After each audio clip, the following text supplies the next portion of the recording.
Hey, sahabat kece!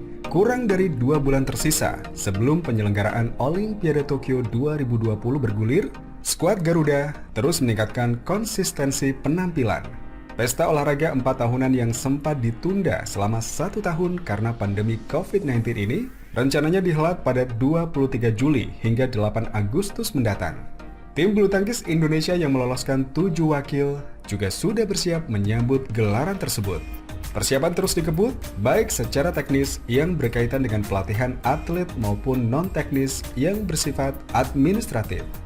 Dikutip dari badmintonindonesia.org, tak terkecuali sektor tunggal putra yang memastikan menyertakan 2 wakil di Tokyo, yaitu Anthony Sinisuka Ginting dan Jonathan Christie.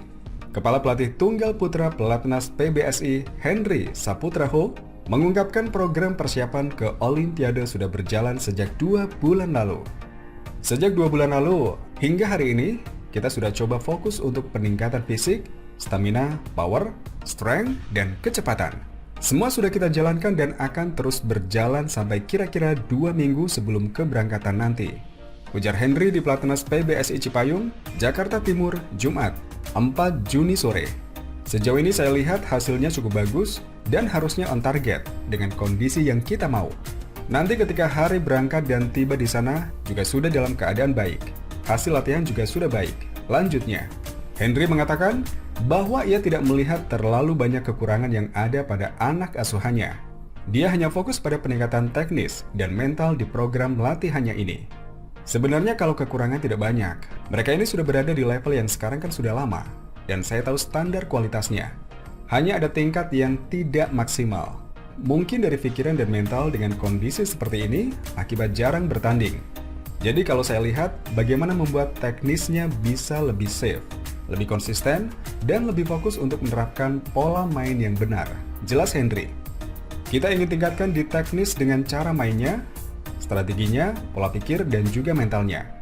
Untuk mental saya kira ini yang paling penting karena mereka sudah cukup lama tidak bertanding. Makanya nanti seperti rencana PBSI akan menggelar simulasi. Ini sebuah harapan supaya kita bisa tahu di mana kondisi keadaan mental mereka. Kata Henry, tidak bertanding dalam waktu relatif lama diakui Henry cukup mempengaruhi keadaan. Tetapi pelatih berusia 57 tahun ini berusaha menyiasatinya. Kalau untuk masalah sudah lama tidak bertanding, memang akhirnya kita menyiasati dengan konteks pada latihannya saja. Kita coba disamakan seperti pertandingan nanti. Jika simulasi jadi, kita bisa lihat kondisi mereka dan dampaknya apa nanti, tutur Henry. Batalnya Malaysia terbuka dan Singapura terbuka cukup berpengaruh. Bagaimana kondisi fisik dan mental anak-anak sebenarnya sudah siap tempur, tapi akhirnya mau tidak mau harus batal. Itu yang kita cermati untuk persiapan ke Olimpiade ini. Ada 2 bulan ke depan, kita harus siap dengan keadaan apapun.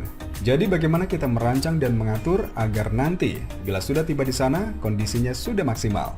Ya, PBSI sendiri sudah menyiapkan pertandingan simulasi sebagai ajang pemanasan para atlet yang akan berlaga di Olimpiade Tokyo 2020 pada 18 hingga 19 Juni di Pelatnas Cipayung.